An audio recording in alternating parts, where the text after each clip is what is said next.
नमस्कार साथियों, स्वागत है आपका हमारे ऑनलाइन प्लेटफॉर्म मनीष की पाठशाला में। और तैयारी करने वाले बच्चों के लिए एक बहुत ही बड़ी खुशखबरी है। जल्द ही पटवारी के 1963 पोस्टों पर वैकेंसी आने वाली है और पटवारी की परीक्षा से पहले सीटी का एग्ज़ाम होगा, जो कि अधीनस्थ मंत्रालय ने अपने एक्स हैंडल पर उसकी घोषणा की गई है कि सितंबर अंत तक +2 लेवल पर सीटी और अक्टूबर में ग्रेजुएशन लेवल पर सीटी का एग्ज़ाम करवाया जाएगा। और जैसे ही एग्ज़ाम ख़त्म होगा तुरंत बाद राजस्थान में पटवारी की एक बड़ी भर्ती, बम्पर भर्ती 1963 पोस्टों पर आने वाली है। तो अपनी कमर को कस लीजिए, तैयार हो जाइए और ये मौका चूकना नहीं है। और एग्ज़ाम भी इसका फरवरी या मार्च महीने में कराने की अधीनस्थ मंत्रालय की योजना चल रही है।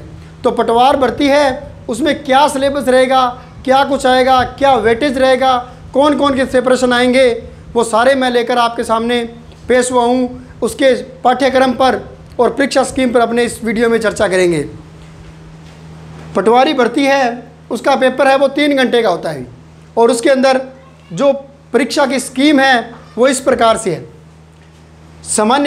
भारत का सामान्य विज्ञान, भारत का इतिहास, भूगोल, राजनीति, सामान्य ज्ञान और समसामयिकी, इसको 25% वेटेज दिया गया है और प्रश्नों की संख्या रखी गई थी 38 और कुल जो एग्ज़ाम में नंबर बनेंगे 76, यानी कि इन 38 क्वेश्चन है वो 76 नंबर के होंगे। और टोटल वेटेज का 25% कवर करेगा विज्ञान, भारत का इतिहास, भूगोल, राजनीति, सामान्य ज्ञान और भारत का जो समसामयिकी है वो करंट अफेयर्स। उसके बाद 20% वेटेज है और इसको बढ़ाया भी जा सकता है।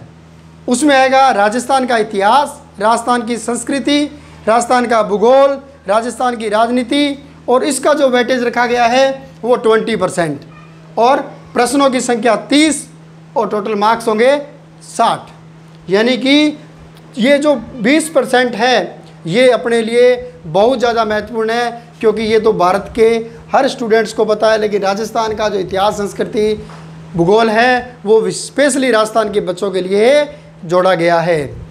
फिर उसके बाद सामान्य हिंदी और सामान्य अंग्रेजी के 15% वेटेज दिया गया है और 22 क्वेश्चन आएंगे, जिनमें से 44 जो मार्क्स होंगे भी। इन 22 क्वेश्चन का मतलब है 11 क्वेश्चन हिंदी के, 11 क्वेश्चन इंग्लिश के। और जैसा कि आपको पता है अपने यूट्यूब चैनल मनीष की पाठशाला में इंग्लिश की क्लासें शुरू हो चुकी हैं, उसमें 9 क्लासें अपलोड कर दी गई है और बाकी भी निरंतर चलती रहेगी। और राजस्थान जीके की क्लासें भी जल्दी उस पर डाल दी जाएगी। उसके बाद मेंटल एबिलिटी, रीजनिंग और न्यूमेरिकल एफिशिएंसी के 30% वेटेज दिया गया है अभी, और इसमें भी 45 क्वेश्चनों की संख्या रखी गई है जो कि 90 मार्क्स के हैं। तो मौका है, हाथ से जाने नहीं देना इस बार और कामयाब होकर ही रहना है। उसके बाद सामान्य कंप्यूटर, उसके वेटेज दिया गया है 10%, प्रश्नों की संख्या रखी गई है 15 और कुल मार्क्स रखे गए हैं 30। इस प्रकार टोटल 300 मार्क्स का एग्ज़ाम होगा, जिसमें 150 क्वेश्चन होंगे और 3 घंटे का समय होगा। तो साथियों तैयार हो जाओ, मार्च में जो एग्ज़ाम है उसको क्लियर करने के लिए आपके पास सिर्फ और सिर्फ 7 महीने का समय बचा है। तो रात दिन एक कर दो और मन में ठान लो, इस बार पटवारी में चयन करा कर ही रहेंगे। और इसके अलावा करंट जीके के लिए अपने टेलीग्राम चैनल मनीष की पाठशाला को लगातार विजिट करते रहिए, वहाँ पर डेली करंट के क्वेश्चन डाले जा रहे हैं। जैसे आज की बात करें तो आज पेरिस ओलंपिक ने भारत ने 10 मीटर पिस्टल प्रतियोगिता में एक और सिल्वर ब्रॉन्ज मेडल प्राप्त किया है, मनु भाकर और जसप्रीत ढिल्लों ने। तो वह भी अपने अंदर करंट जीके का जो टॉपिक है मनीष की पाठशाला में डाल दिया गया है। तो तैयार हो जाओ साथियों और बने रहो अपने यूट्यूब चैनल मनीष की पाठशाला में। Thank you, have a nice day.